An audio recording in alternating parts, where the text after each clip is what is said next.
gente chamar nosso palestrante de hoje, Anderson Luiz.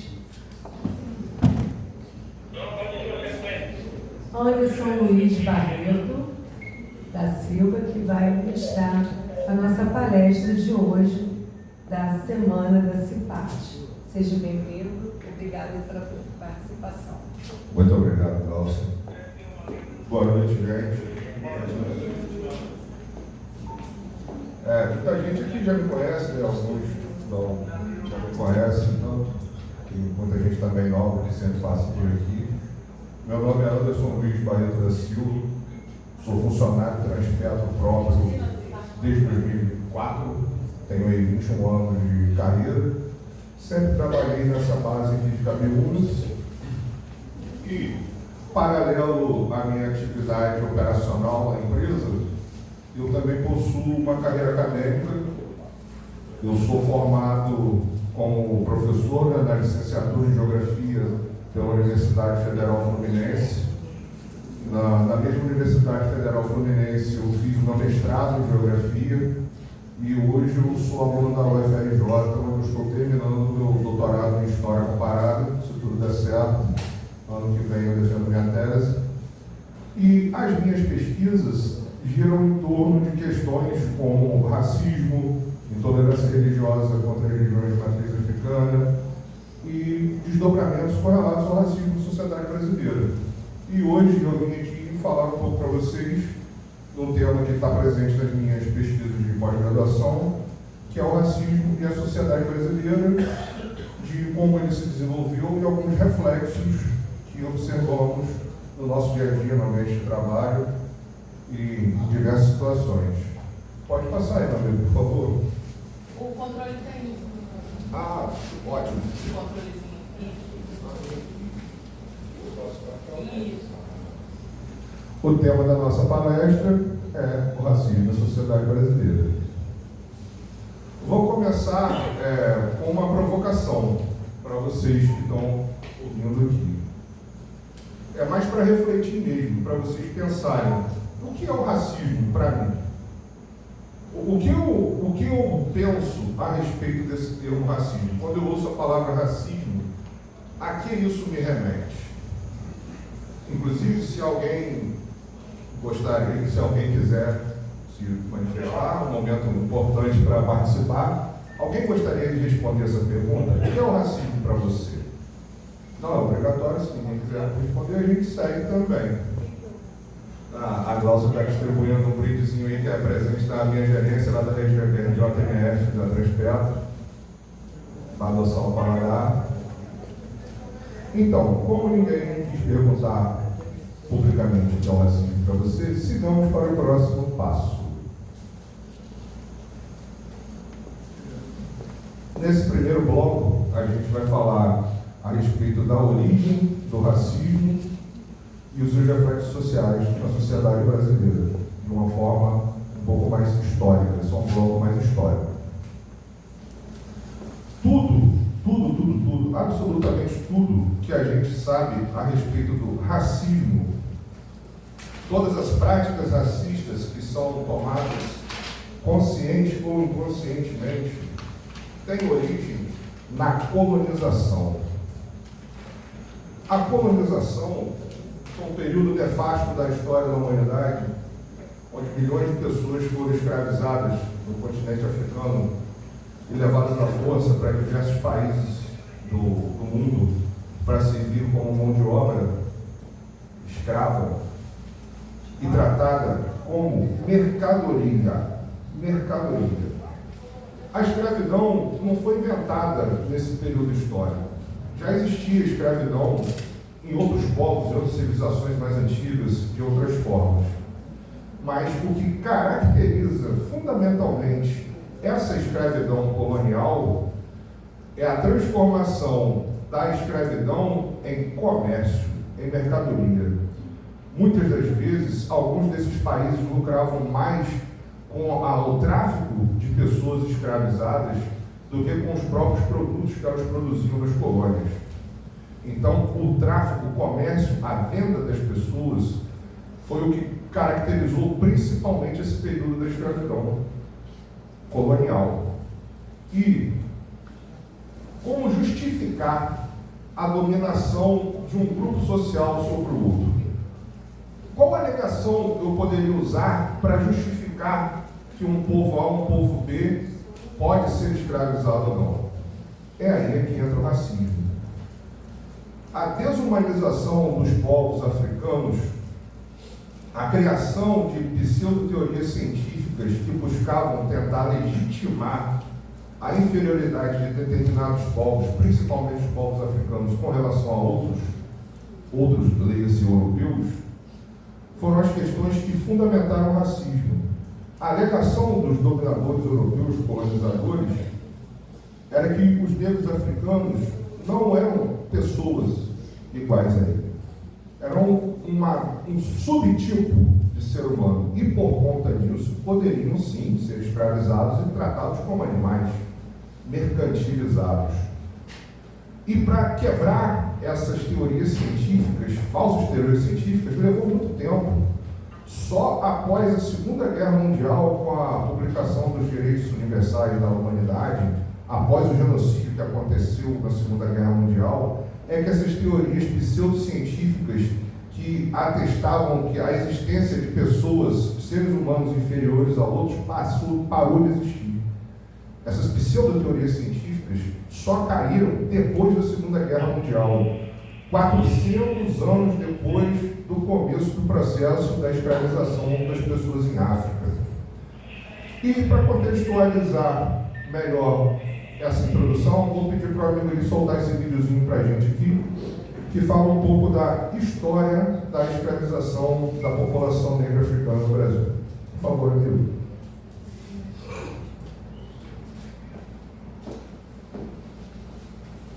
Pode soltar o vídeo aí.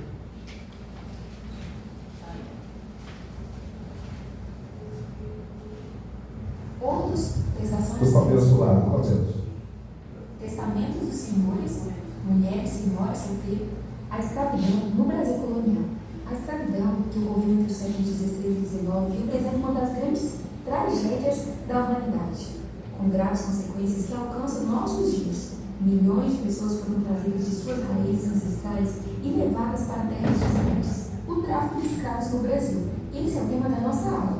Antes de nós entrarmos nos dados sobre a escravidão no Brasil, é importante lembrar que a escravidão, denominada também como escravismo e escravatura, é a prática social em que o ser humano assume direitos de propriedade sobre outro. Entre o século XVI e o século XIX, mais de 11 milhões de africanos foram para o Brasil e para a América. Do século XVI ao século XVII, foram utilizados essa mão de obra na produção do açúcar. Do século XVIII, essa mesma mão de obra foi utilizada no ouro, no cacau e também na produção do café. No século XVI, a viagem de Angola para Pernambuco levava cerca de 35 dias, até a Bahia cerca de 40 e até o Rio de Janeiro 50 dias. As condições eram péssimas. Geralmente os escravos eram alimentados uma única vez ao dia e bebiam pouquíssima água. Muitos sofriam de desidratação.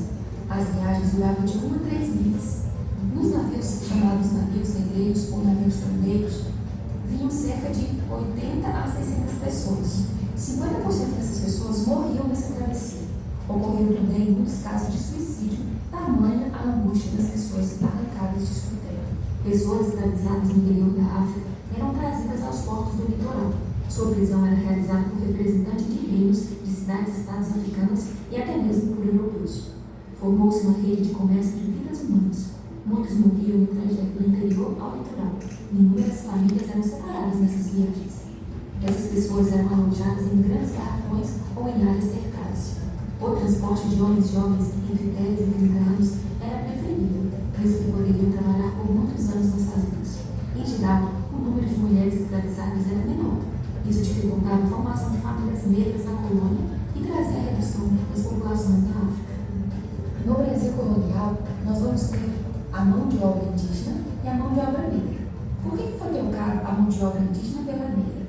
Algumas explicações. Os escravos africanos representavam grandes lucros. Por conhecerem o território, os índios fugiam mais. Os índios eram menos resistentes às doenças dos europeus. A Igreja Católica protegia o índio, defendendo que o índio tinha alma e o negro africano não tinha. Mas por trás disso estava a intenção da Igreja Católica em catequizar os índios.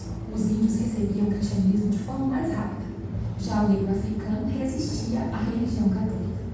Os escravos no período colonial eram mal nutridos, mal vestidos, minados por venenosas e febres, pela tuberculose e a sífilis, varíola e cólera.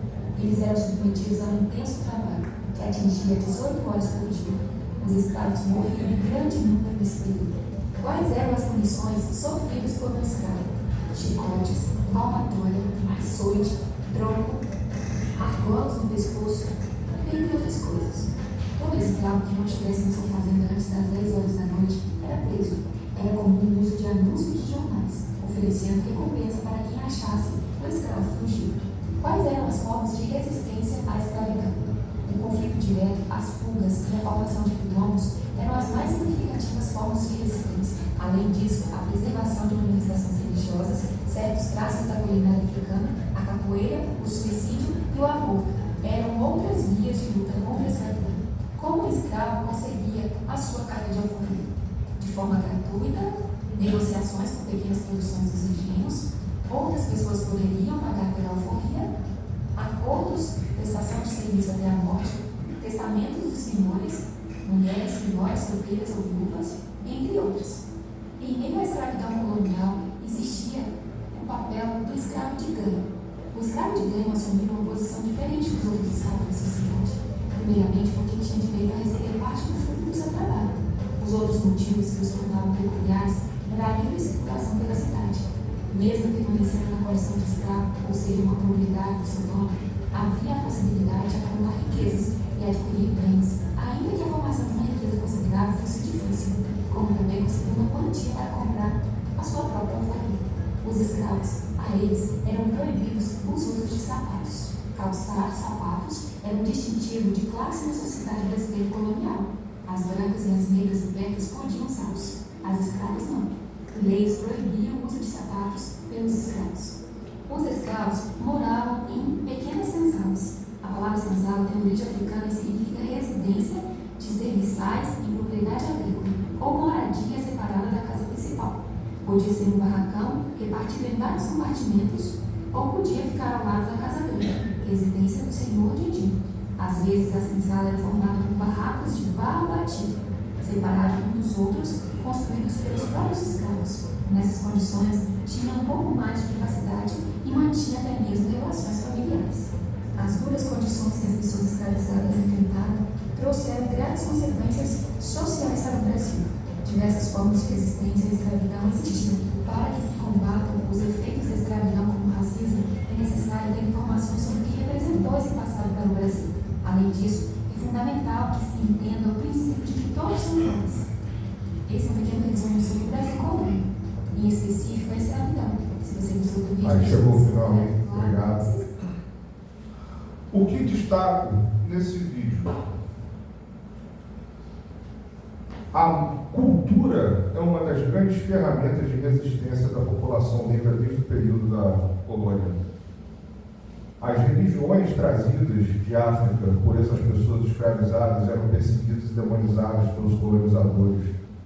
As tradições culturais, musicais, artísticas, todas essas manifestações culturais originárias do povo de África foram perseguidas durante mais de 3 séculos. O samba e a capoeira chegaram a ser considerados crimes em outros momentos da história do Brasil. Então, não são poucas as medidas que devem ser tomadas para conseguir recuperar esses mais de 300 anos de desumanização e subjugamento das populações negras advindas do Brasil e aqui nascidas nesse processo.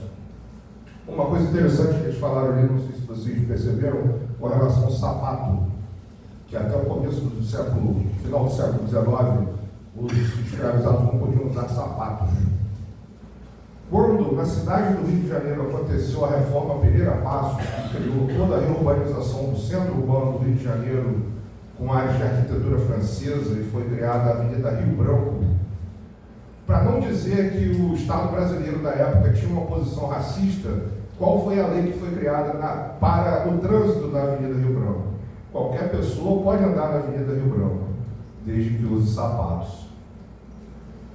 Podemos passar para o próximo vídeo aí, meu amigo, por favor? Agora a gente vai ver um pouco dessa contextualização político-social do contexto da escravidão até os dias atuais. Até 1888 éramos trabalhadores escravizados, mas trabalhávamos. A partir daí somos vistos como preguiçosos, não gostamos de trabalhar, vadios.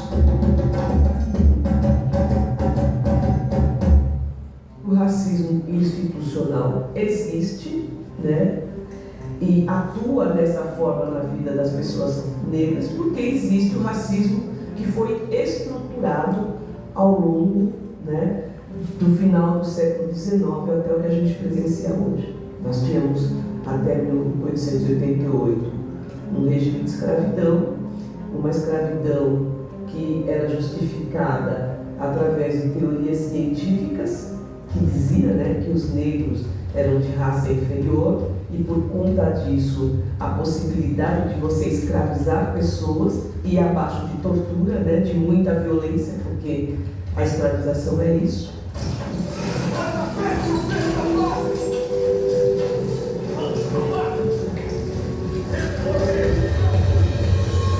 Quando o Brasil percebe, né, o Estado brasileiro percebe que não vai ter jeito, que ele vai ter que acabar com a escravidão, ele começa a tomar uma série de medidas, inclusive legislativas, para possibilitar a marginalização de homens e mulheres negros e negras. A gente pode começar, por exemplo, com uma lei que proíbe os negros de estudarem, o Ato de Império de 1834, era um ato de império que impedia os negros, era proibido que os negros estudassem.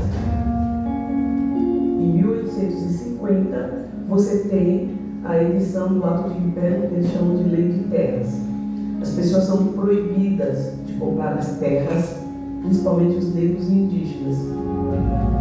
Aí você caminha mais um pouco, você tem em 1888 a Lei Áurea, em 1889 a Proclamação da República, e já a partir daí o Estado brasileiro começa a pensar, tá bom, e agora? Quem é que vai trabalhar para a gente?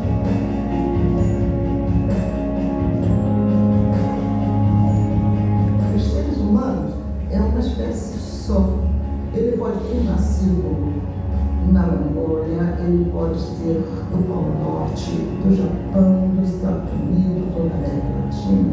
O coração é o mesmo, o fígado é o mesmo. A única diferença que existe é a diferença externa. Não come da mesma comida, não fala das mesmas coisas, não casei, não precisa dos mesmos remédios. Quando a gente sua, não sua o corpo, tá como branco boca, hein? A partir daí somos vistos como preguiçosos, não gostamos de trabalhar, vadios. As mulheres são vistas como prostitutas, como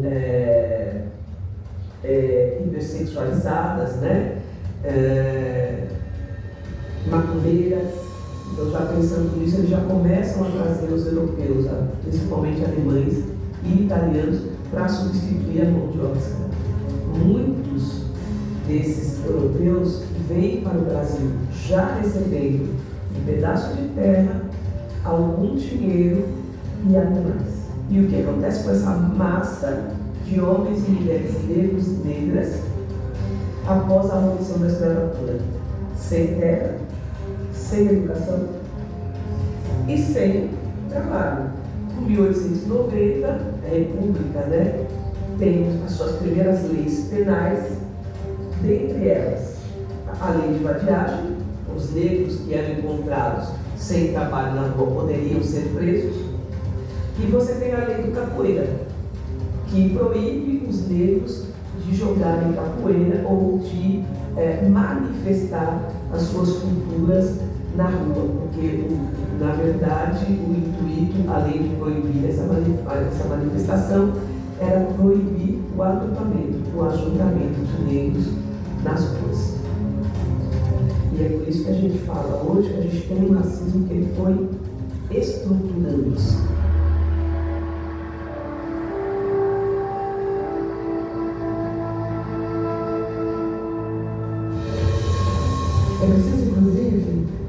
Veja o trabalho que o Ministério Público de Pernambuco fez sobre racismo institucional, mostrando como o nosso poder de polícia sempre foi voltado para a manutenção do status quo de quem segue os mandamentos da cartilha europeia. Branco, cristão, macho.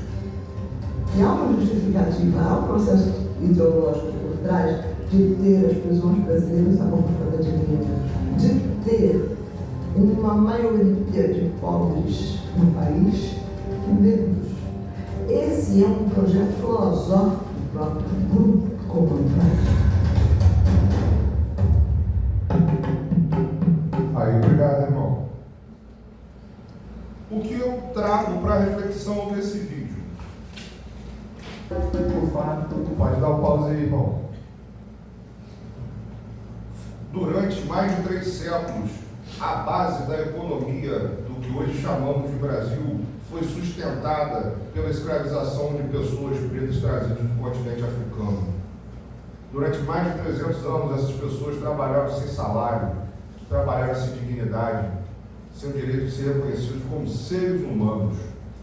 Por isso, podemos concluir que o racismo é um pilar estruturante da formação da sociedade brasileira.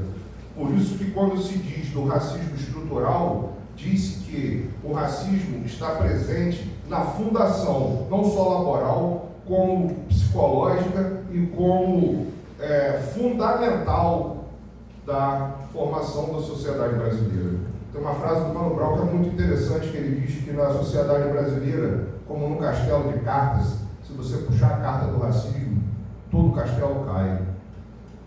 Outra coisa importante também a respeito desse filme é a gente entender que o racismo institucional, que é uma outra derivação, não é um racismo objetivo. Não é que as instituições tenham práticas de racismo explícitas contra a população negra e as exerçam rotineiramente. O racismo institucional é o que faz com que a maioria dos chefes dos cargos de liderança sejam brancos, enquanto a maioria da população é negra. É esse racismo institucional das instituições que faz com que a maioria da população carcerária seja negra e não branca, e a maioria dos pobres sejam negros. É o racismo presente na forma da concepção da sociedade pelas instituições. Isso a gente vai adentrar um pouco mais na frente, e para fechar essa reflexão, eu grifo aqui, como a gente viu, houveram inúmeras políticas públicas ao longo dos séculos para perseguir a população negra. Foram 3 séculos de políticas públicas perseguindo a população negra. E a gente tem menos de 150 anos de oficialmente abolição da escravidão. Então a gente precisa de muita política pública para combater o racismo. Não o racismo só na sua forma individual, direta, objetiva, de uma pessoa falando para outra, tendo uma atitude racista com a outra, mas esse racismo que está presente no cerne da sociedade brasileira e presente como pilar estruturante. Muita política pública tem que ser empregada para isso, e a educação é uma ferramenta-chave para esse caminho, esse progresso. Podemos ir para o próximo aí, amigo, o próximo vídeo, que vai falar 5 fatos do racismo no Brasil na sociedade contemporânea, baseado nos fatos históricos. O Brasil com o racismo é um tabu. Muitos brasileiros gostam da ideia de que não somos um país racista. Infelizmente, os dados evidenciam uma realidade muito mais desagradável. No vídeo de hoje, falaremos sobre alguns fatos conhecidos a respeito do racismo contra pessoas negras no Brasil.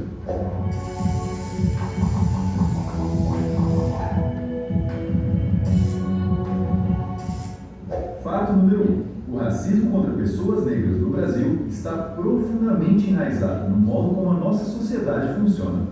Isso já foi tão bem estabelecido e naturalizado por aqui que muitos podem ter dificuldade de enxergá-lo ou reconhecê-lo, mesmo em situações escancaradas. Essa dificuldade pode surgir por vários motivos, tais como a pessoa ter uma existência privilegiada que a proteja dessa realidade, ou ter um conhecimento incompleto a respeito da história do racismo no Brasil e os dados que mostram a desigualdade racial que existe aqui. Fato número 2. O racismo parte do princípio de que um grupo racial é inferior a outro, mas mas suas consequências vão muito além disso.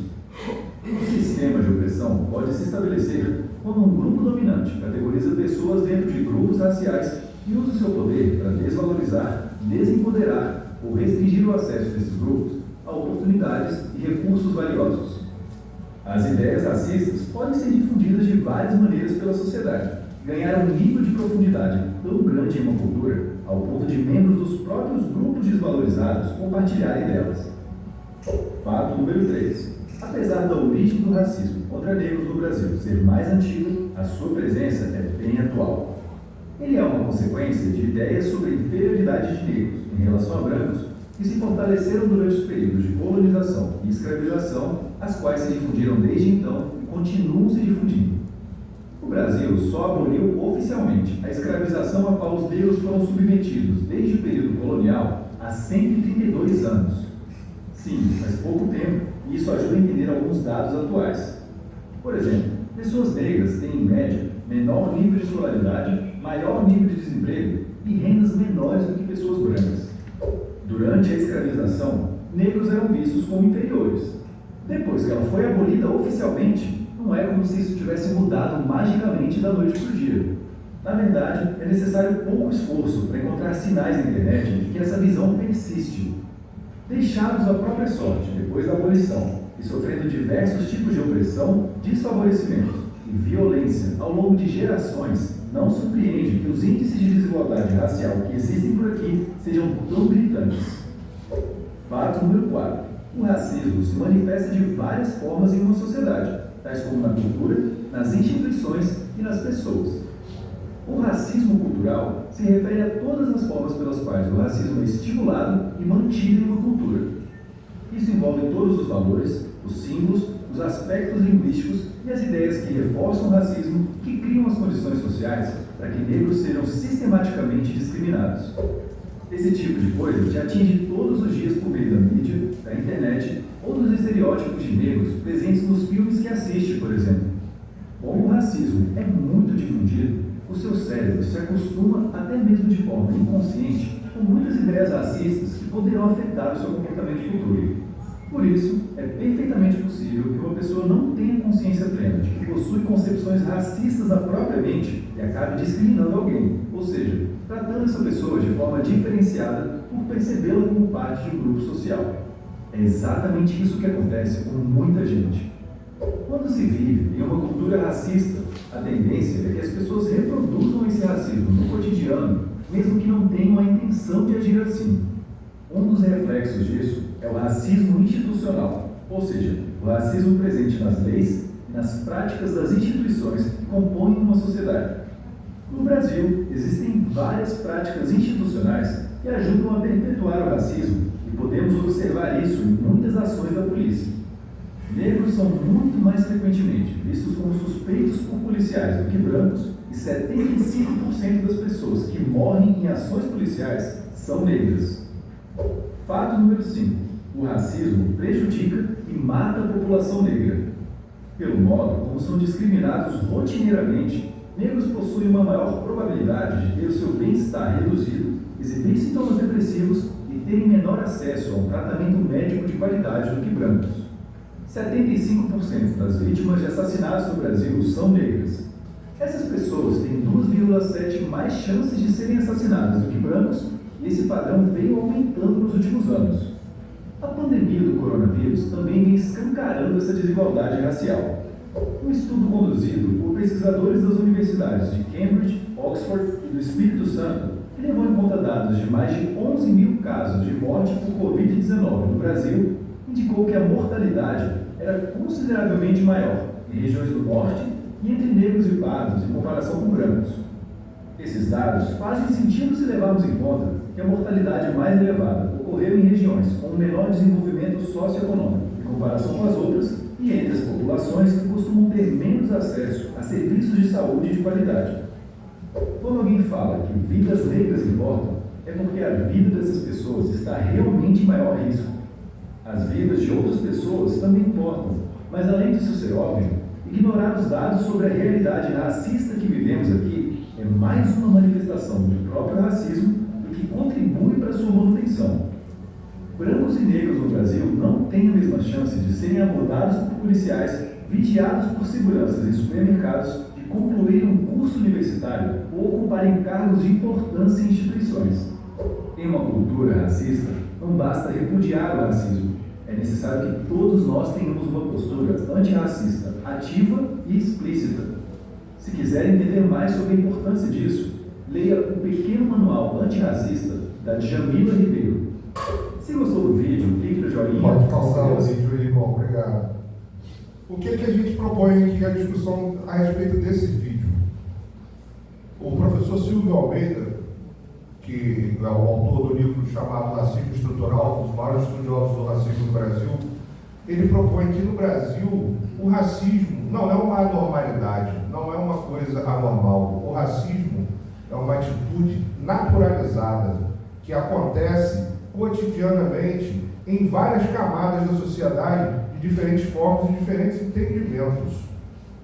O vídeo falou sobre a ação policial e a população negra e estereótipos.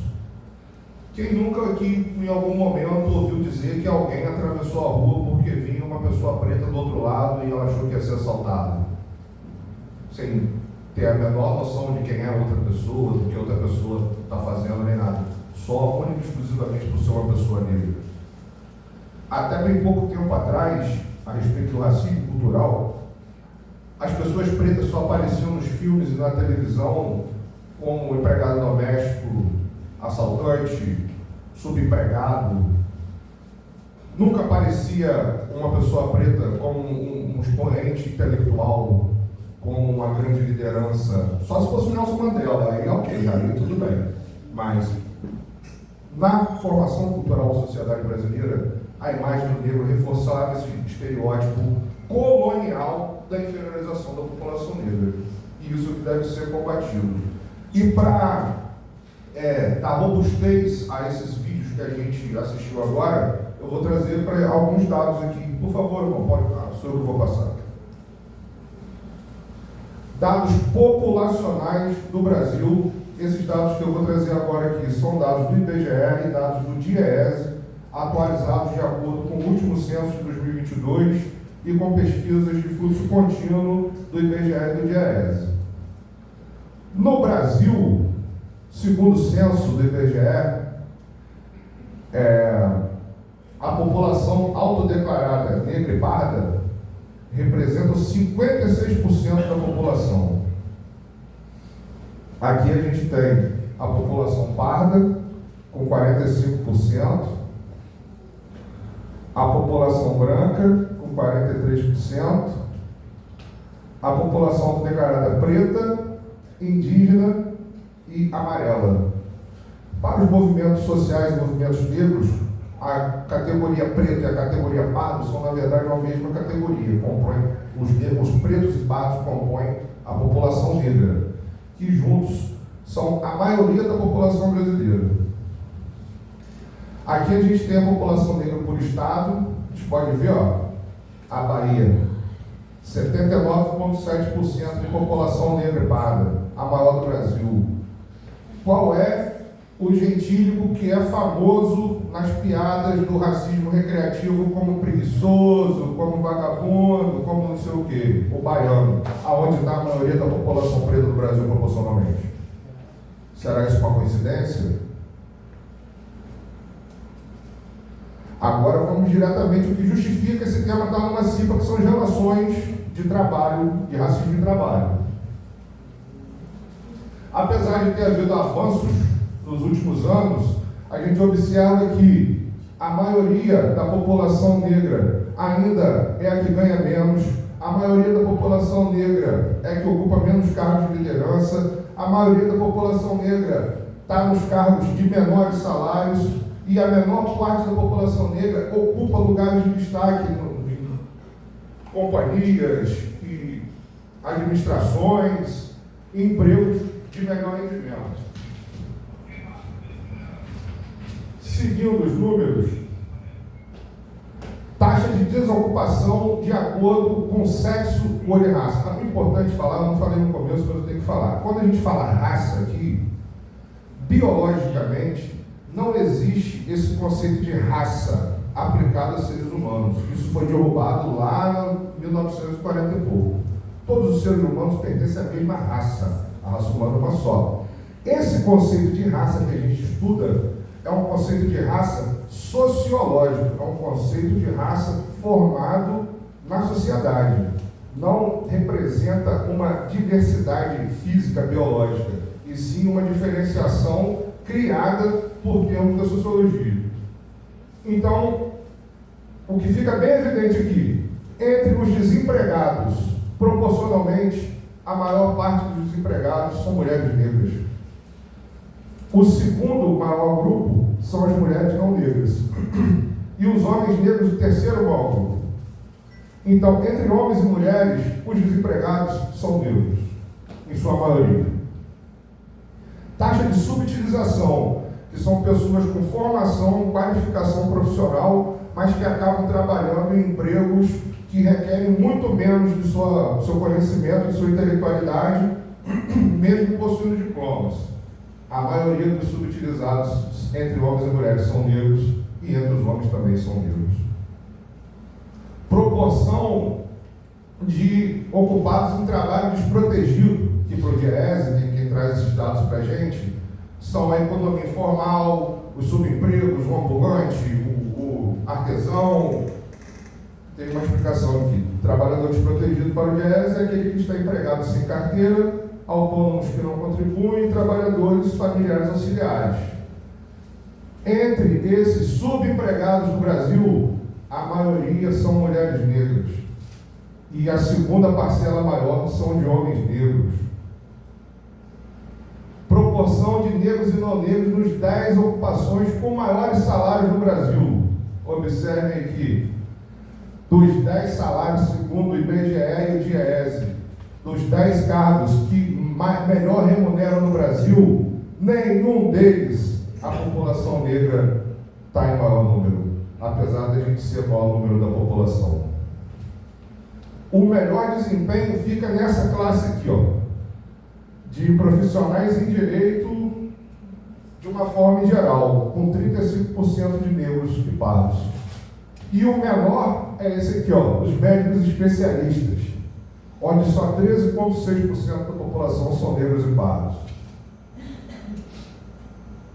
Proporção de ocupados no grupamento ocupacional de direção e gerência, chefes, diretores executivos, tomadores de decisão. A população negra nessa hora não está presente com tanta força. Aí a gente vê que o menor grupo nas posições de liderança também é das mulheres negras. E o segundo menor dos homens negros. Agora, a proporção das 10 profissões mais mal remuneradas do país. Em todas, os negros e pardos representam a maioria das populações mais mal remuneradas. Só com exceção de uma, que são os costureiros, bordadeiros e afins, onde existe praticamente um empate. Agora, em todas as outras profissões mais mal remuneradas do Brasil, a população negra é a maioria. Trabalho doméstico. Mulheres negras são 65% das trabalhadoras domésticas no país. Para muitos de nós estarmos aqui hoje, muitas das nossas mães pretas tiveram que cuidar do filho de alguém. Isso é um dado que é muito presente na esfera trabalhista brasileira e que o que podemos falar a respeito disso é que esse trabalho aqui de trabalhadora doméstica é um resquício direto da escravidão. A empregada doméstica é o desdobramento da ama de leite do senhor de engenho, da preta da casa grande. Ela que veio com o desdobramento da sociedade brasileira se transformar na empregada doméstica. E só essa categoria profissional só passou a ter direitos trabalhistas reconhecidos como os demais trabalhadores no ano de 2013, no governo Dilma. Tem menos de 20 anos que as empregadas domésticas têm regulamentação laboral análoga a outros trabalhadores. ou seja, até o início do século XXI, o regime de trabalho de empregados domésticos ainda seguia quase que uma semi-escravidão. Muitas dessas pessoas ainda eram obrigadas a morar em quartinhos nos fundos da casa dos seus empregados, dos seus patrões, sem recebimento de hora extra, sem jornada de trabalho estabelecida, sem direitos básicos que todo trabalhador deveria ter. E essas informações, esses gráficos e dados que eu trouxe aqui para vocês, só consolidam as mulheres negras como o grupo social mais fragilizado na sociedade brasileira com relação ao mercado de trabalho. Agora, um vídeo importante que relaciona todos esses dados que eu apresentei para vocês aqui são desdobramentos do racismo institucional que afeta a população negra indiretamente, mas impossibilita que ela ascenda às melhores posições, aos melhores cargos, aos melhores empregos. E esse vídeo agora vai falar um pouco sobre as relações de saúde mental e esse racismo que assola as diversas camadas da sociedade brasileira no ambiente de trabalho. Por favor, Se você é uma pessoa que está tentando entender o que significa o racismo dentro do ambiente de trabalho, se você é uma pessoa que entende se está praticando racismo, ou se você é aquela que quer identificar se você está sendo vítima de racismo no trabalho e que isso está refletindo na sua saúde emocional, esse vídeo é para você. Meu nome é Heloísa Rodrigues, sou psicóloga clínica, pós-graduada em psicologia jurídica e especialista em educação e relação étnicos, raciais. E esse é o Momento Mais Saúde.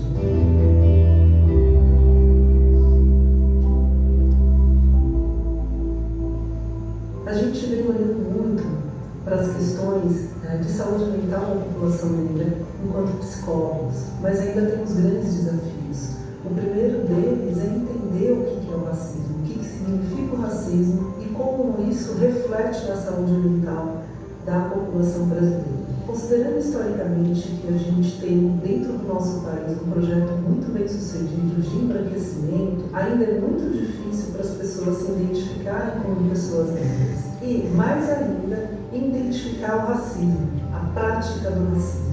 Então isso fica muito difícil quando a gente está dentro de um ambiente de trabalho. Imagina só como identificar dentro do ambiente de trabalho a questão racial. Lembrando que o racismo ele pode ser classificado por várias categorias. A gente tem o racismo ofensivo, o racismo direto, racismo indireto, institucional, estrutural. Se não temos este conhecimento sobre isso, fica muito difícil para uma pessoa preta, por exemplo, lidar com o racismo dentro do trabalho e uma pessoa não preta que está praticando racismo recuar sobre esse tipo de comportamento. Ocorre que dentro do mercado de trabalho, na população branca, é predominante. Então, a pirâmide está o homem branco no topo, abaixo a mulher branca, depois o homem negro e, por fim, a mulher branca. Existe uma pesquisa do Instituto Ethos de 2016 que constatou que 4,7% dos cargos de liderança das grandes empresas do país são ocupados por pessoas pretas. Uma outra pesquisa do PNAD, Instituto de Pesquisa Nacional por Amostra do Município, também constatou que apenas 0,4% das mulheres, considerando que as mulheres negras são a maioria em população no Brasil, 0,4% delas estão dentro das empresas em cargos de maior destaque. Também tem, por fim, uma pesquisa do IBGE de 2018 que afirma que 68,8% da população branca estão ocupando os grandes cargos de lideranças, em contrapartida, 29,9% são de pessoas pretas. Veja bem, a gente precisa pensar e entender que o racismo é uma perspectiva de que o branco está associado ao poder, à inteligência, ao que é limpo, ao que é sujo. E que a pessoa preta está associada ao que é sujo, ao que é inadequado, ao que é subserviência, e aí lidar com tudo isso é muito complicado. Então tem muitas pessoas que estão no ambiente de trabalho, são pessoas pretas, e que estão percebendo muitas outras sendo promovidas, mudando de cargo, recebendo investimentos, ela sempre no mesmo lugar, sempre percebendo que ela precisa dar mais, ela precisa provar mais. Dela é exigido muito mais do que uma pessoa não negra. Isso reflete em muitos prejuízos à saúde mental. Depressão, crises de pânico, em alguns casos, transtornos de estresse pós-traumático. Algumas pessoas acabam desenvolvendo dependências de álcool e outras drogas. E o mais delicado disso tudo, muitas vezes, é perceber e identificar que o que está acontecendo, o que está comprometendo a saúde mental dessa pessoa, está relacionado ao racismo. Voltando mais uma vez para as categorizações, classificações de racismo, se não há um racismo ofensivo direto, aquele que vai ofender pela cor, não é entendido como racismo. Mas quando a pessoa fica isolada, quando ela é silenciada, quando não é dado a ela as mesmas oportunidades que é dado às outras pessoas, quando ela está num ambiente de trabalho que ela é confundida com a pessoa da limpeza, ela está num outro cargo que não tem a ver com limpeza, isso tudo diz respeito ao racismo, a associação da imagem preta ao que é visto como inferior, como insuficiente, como inadequado.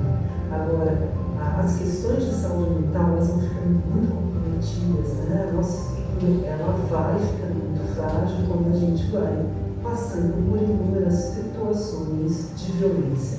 E violência não é necessariamente a violência severa, que é aquela que chega no nível físico, por exemplo, a prática que a nossa polícia tem. Mas a violência, às vezes, ela está disfarçada de brincadeira, de ironia, de silenciamento, neutralizamento, de cancelamento das pessoas de forma muito sutil, não dando espaço para argumento ou para defesas. Quer saber um pouco mais sobre tudo isso? Se você está passando por isso, ou se você acha que pode estar fazendo isso, procure a orientação de um profissional da psicologia.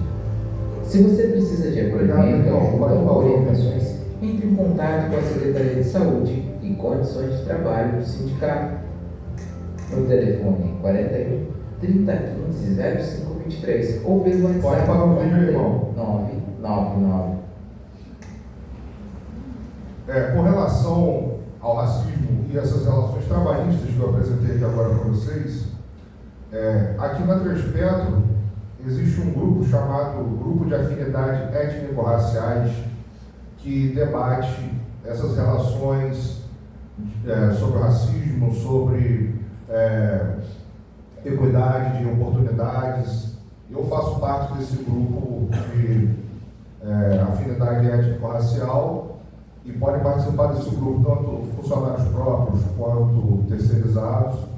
E se alguém tiver interesse em saber mais sobre isso, pode me procurar, me passar um correio, me dar um alô, que eu digo para vocês como fazer para ter acesso às ações desses grupos, desse grupo especificamente, que eu também faço parte dele. Estamos chegando agora na nossa reta final, vamos para o último videozinho, que é o último do bloco sobre racismo e ambiente de trabalho. Por favor, irmão, próximo.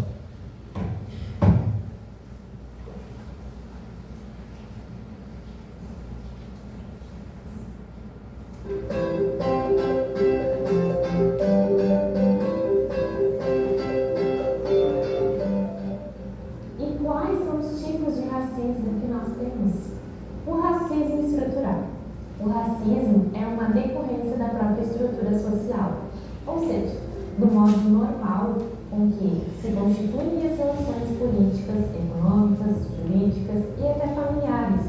O racismo estrutura as dinâmicas da sociedade, criando condições sociais para que indivíduos sejam discriminados de forma sistemática, segundo Silvio Mendes. Um exemplo disso, o fato de nunca nos questionarmos por que as organizações são majoritariamente formadas por pessoas brancas. Racismo institucional. O racismo não se resume a comportamentos individuais, mas é tratado como resultado do funcionamento das instituições que passam a atuar em uma dinâmica que confere, ainda que indiretamente, vantagens e privilégios a partir da raça. Aqui entendemos que o poder é como agente central das construções de um grupo sobre o outro, segundo Silvio Mendes. Um exemplo, por que a maioria das lideranças são brancas? Ou seja, por que as instituições são comandadas por pessoas brancas? Racismo recreativo. recreativo. O conceito de racismo recreativo designa uma política cultural que utiliza o humor para expressar hostilidade em relação a minorias raciais. O humor racista opera como um mecanismo cultural que propaga o racismo, mas que ao mesmo tempo permite que pessoas brancas possam manter uma imagem positiva de si mesmas. Segundo Adilson Moreira, o ambiente de trabalho é o lugar no qual o racismo recreativo mais se manifesta. Exemplos são as falas racistas sendo utilizadas com caráter de humor ou piada, como piadas com cabelo e traços dos corpos negros. Racismo linguístico.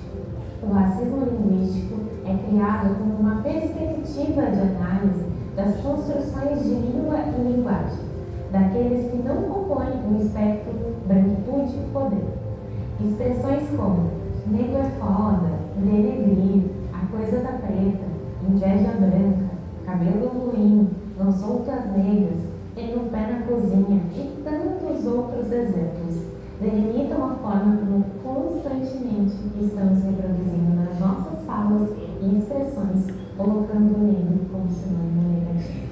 Ainda existem expressões como esclarecer e clarear que escracham nas nossas faces, como associamos tudo que é positivo para o lado branco, claro, e por sua vez o que é negativo como alma negra. Acabou o vídeo, irmão. Obrigado.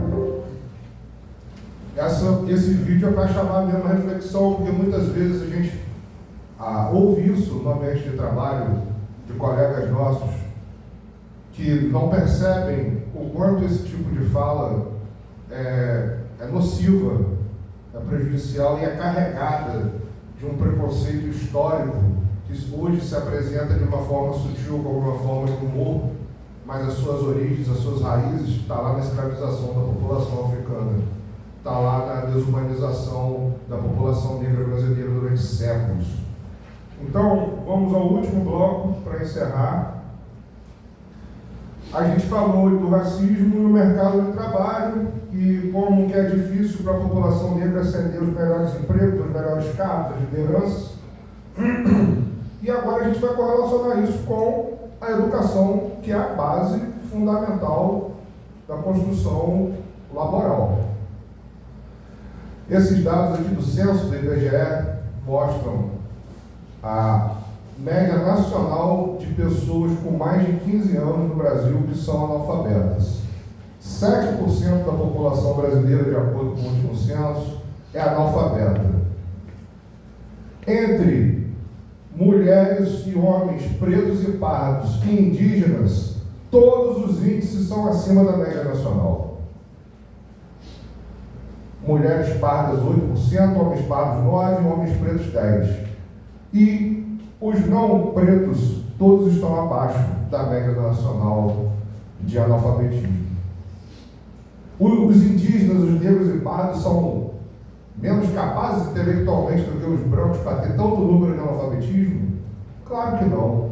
A estrutura da sociedade brasileira faz com que o lugar dessas pessoas na sociedade ainda seja sempre relegado. No outro polo, quando a gente fala de população com 25 anos ou mais, com diploma de nível superior, os pretos e pardos estão cá embaixo, enquanto os brancos estão lá em cima. Como que você vai ter acesso aos melhores empregos, aos melhores salários, aos melhores cargos, se você não consegue ter acesso à melhor educação? Muitas vezes você não consegue ter acesso à educação básica, a direitos básicos. Como disputar em pé de igualdade com quem sempre pôde estudar nas melhores escolas, nas melhores universidades? As pessoas, os filhos das pessoas que ocupam esses cargos de poder historicamente na formação da sociedade brasileira. Onde você não tem educação e você não tem trabalho, o índice de criminalidade aumenta. Esse é um dado muito preocupante sobre o encarceramento, sobre a população carcerária brasileira, onde 70% da população é negra. E a maioria, quase 55%, mal tinha o ensino fundamental completo. Então, se você já está num grupo social, que você tem menos acesso à educação, mais exposição à violência, e ainda vítima do racismo institucional, que faz com que a visão que se tem da instituição policial, principalmente sobre a população negra, seja diferenciada, leva a esses altos índices de encarceramento da população negra. E isso não é um dado de agora. Tem aqui um gráfico que mostra nos últimos 20 anos o quanto a diferença entre a população preta encarcerada aumentou com relação à população branca. Hoje tem muito mais pretos e pardos presos do que brancos. Moradia. As favelas brasileiras são representadas pela maioria da população preta e parda. Quase 73% dos moradores da favela são negros e pardos. O processo de colonização criou a identificação com a abolição da escravatura, quando aqueles negros que deixaram de ser escravos não receberam condições, estrutura e apoio do Estado para se formar enquanto cidadãos e não podiam mais morar onde moravam. E assim começaram a surgir as primeiras favelas, os primeiros guetos, os primeiros agrupamentos e cortiços das populações negras nos grandes centros urbanos do Brasil pós-império. Esses reflexos desdobraram nas favelas. E onde você não tem nem saneamento básico, o Estado mal chega com os serviços que deveria chegar, esses locais são propícios para a proliferação do crime organizado. E se você não tem educação, você não tem trabalho, você não tem perspectiva e mora num lugar onde suas condições são inferiores, a probabilidade de você estar suscetível a ingressar no crime é muito maior do que quem mora num condomínio cheio de luzes, vantagens, piscina, quadra para jogar bola, videogame, comida no prato. Esses dados, o que eu busco trazer neles aqui é trazer a reflexão sobre o quanto o racismo atinge a população negra e parda brasileira até os dias de hoje, de formas muito sutis, porém muito violentas. Não necessariamente de forma direta, falando, escrevendo, manifestando, mas tramando o tecido social de uma forma onde a base continua preta e o topo continua branco até os dias de hoje. Por isso que as cotas de acesso a universidades públicas, de acesso a empregos públicos, são importantíssimas como medidas de equidade para diminuir esse abismo social que existe entre a população preta e a população branca no Brasil. Esses índices, como a gente viu mais cedo que haviam melhorado alguns números, porém não estavam bem defasados, essa pequena melhora ainda só é possível muito por causa das cotas, tanto de acesso à educação, quanto acesso ao emprego, quanto a cotas corporativas de programas de inclusão, como tem desenvolvido a Petrobras e a Transpetro também nos últimos tempos, né? Programas de lideranças negras, programas que incentivam a ocupação de cargos de chefia de liderança por mulheres. Esse tipo de medida, isso não é para dar privilégio a um grupo, é para corrigir uma defasagem, uma carência social, um direito negado por séculos a essas populações. E isso é que é importante entender. Antes da gente pensar, por que a cota? A cota existe porque existe um abismo social entre a população negra e a população branca. E a cota não é mimimi, não é frescura, não é privilégio. É uma medida paliativa de tentar diminuir essa diferença. O que a legislação brasileira fala sobre o racismo direto? Porque o racismo estrutural e institucional tem que ser combatido por políticas públicas nas esferas da legislação macro. Na legislação micro, no racismo de pessoa para pessoa, a legislação diz o seguinte: a injúria racial é caracterizada quando a honra de uma pessoa específica é ofendida por conta de raça, cor, etnia, religião ou origem. Diferente do racismo que ocorre quando o agressor atinge um grupo coletivo de pessoas discriminado de forma geral. Por exemplo, quando alguém chega para uma pessoa e fala, seu preto safado, isso é o racismo de forma, isso é a injúria racial pessoal. Agora, quando um cara na torcida de futebol argentina lá, vamos dizer assim, ou de outro país, começa a fazer gestos chamando os brasileiros de macacos, de uma forma geral, muito comum aí no futebol que a gente vê, ele está aqui, ó, o racismo que ocorre contra o coletivo de pessoas. E, apesar dessas diferenças conceituais, hoje no Brasil os dois são tratados com a mesma forma e com a mesma punição, que é, deixa eu ver se está aqui a pena, acho que está no outro. Crimes classificados de modo diferente, só que não são mais classificados de forma diferente. E a Lei 14.523, olha de quando? 2023, tem 2 anos isso, transformou o racismo e a injúria racial em imprescritíveis e inafiançáveis. As punições mais severas estão previstas para os casos de injúria racial coletiva, intolerância religiosa, racismo recreativo e quando é praticado por funcionário público. E numa sociedade racista, não basta não ser racista, é necessário ser antirracista. E agora, o que é racismo para vocês depois dessa palestra? Muito obrigado a todos pela atenção.